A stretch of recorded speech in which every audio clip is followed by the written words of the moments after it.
Θα συνδεθούμε τώρα με το Λονδίνο, με τον κύριο Γιάννη Φαράκλα του allaboutShipping.co.uk. Κύριε Φαράκλα, καλό σας απόγευμα από την Ελλάδα. Κυρία Μαργαρίτη, καλησπέρα από ένα ηλιόλουστο Λονδίνο. Δεν ζηλεύουμε τίποτα. Μάλιστα. Να ξεκινήσουμε την κουβέντα μας με τους ναύλους. Πώς κινήθηκαν αυτή την εβδομάδα? Δυστυχώς επαληθευθήκαμε. Είναι σε πτωτική ρότα η ναύλη. Είναι στους 1099 ο γενικός δείκτης του Baltic Dry Index, -4 από χτες και -72 από την προηγούμενη εβδομάδα. Αυτό, η άνοδος των 200 μονάδων στις 2,5 αυτές εβδομάδες περάσανε, ήταν απλά ένα αναμενόμενο γεγονός και όπως έχουμε πει, συνήθως από το Μάιο, τέλη Μαΐου μέχρι και αρχά Σεπτεμβρίου, οι αγορές είναι πτωτικές. Το πώς έκανε αυτό το upping η αγορά, αυτό είναι άλλη ιστορία.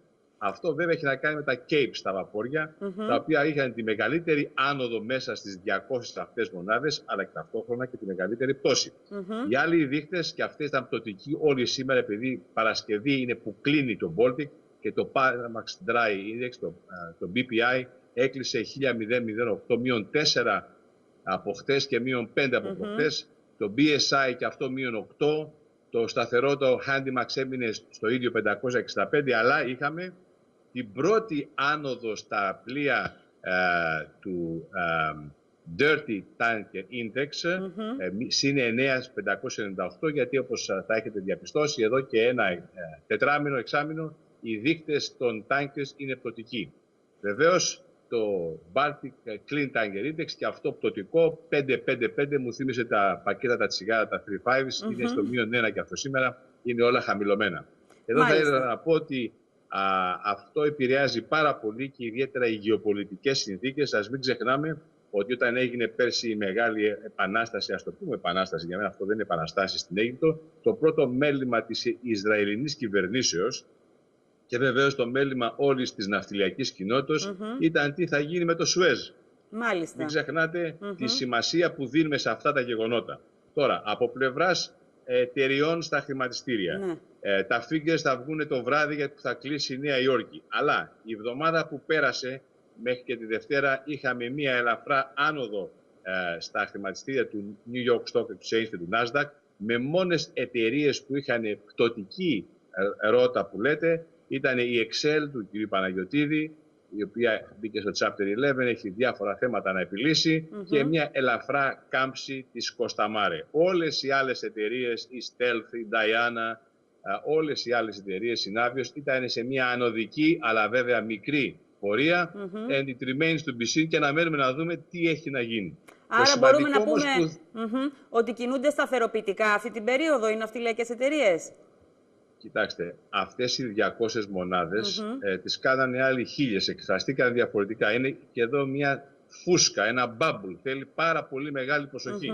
Θα ενθυμίσετε ότι το 8 με 9, ό,τι dead weight είχες, τόσο ναύλο έπαιρνες. Δηλαδή σήμερα, για να κυριολεπτούμε, θα σας δώσω ένα κλείσιμο, ένα βαπόρι το οποίο χρήστηκε το Cape Ray του 2007, ένα βαπόρι Cape, 177.000 τόνους, για ένα ταξίδι, Transatlantic ταξίδι, πήρε 12.000 την ημέρα. Το βαπόρι αυτό έπαιρνε 177.000 δολάρια την ημέρα στην καλή αγορά. Καταλαβαίνετε πόσο χαμηλά βρισκόμαστε.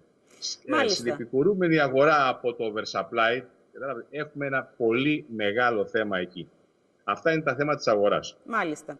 Να πάμε τώρα και σε κάποια άλλα θέματα, τα οποία αφορούν την ναυτιλία κατά κάποιο τρόπο. Είχαμε λοιπόν την επίσκεψη του Υπουργού Προστασίας του Πολίτη, του κυρίου Δένδια, στο Λονδίνο, με ένα από τα θέματα που συζητήθηκε να αφορά τη λαθρομετανάστευση. Πώς συνδέεται αυτό με την ναυτιλία? Κοιτάξτε να δείτε κάτι. Η ναυτιλία είναι πιο ευαίσθητη, αν θέλετε, οικογένεια της business στο θέμα της μεταναστεύσεως, των παρανόμων λάθρομεταναστών, τους stowaways που τους λέμε πάνω στα βαπόρια, και έχουμε στεναχωρηθεί από τον πόλεμο και μετά πάρα πολλές φορές. Δεν μπορείς να έχεις στο βαπόρι σου απάνω έναν stowaway, έναν λαθρομετανάστη, δεν μπορεί να το αφήσεις πουθενά. Και υποφέρεις και εσύ και το PNI Club, δηλαδή ο οργανισμός αλλοπροστασίας το οποίο έχεις. Σήμερα λοιπόν, με την παρούσα κατάσταση, θα πάμε στο σήμερα, με το μεγάλο έκταμα των ακτών της Ελλάδος, των νησιωτικά μας συμπλέγματα και την δεινοτάτη οικονομική θέση η οποία βρίσκεται η χώρα, αλλά και όλη η Ευρώπη, αυτό, έχουμε ένα τεράστιο θέμα.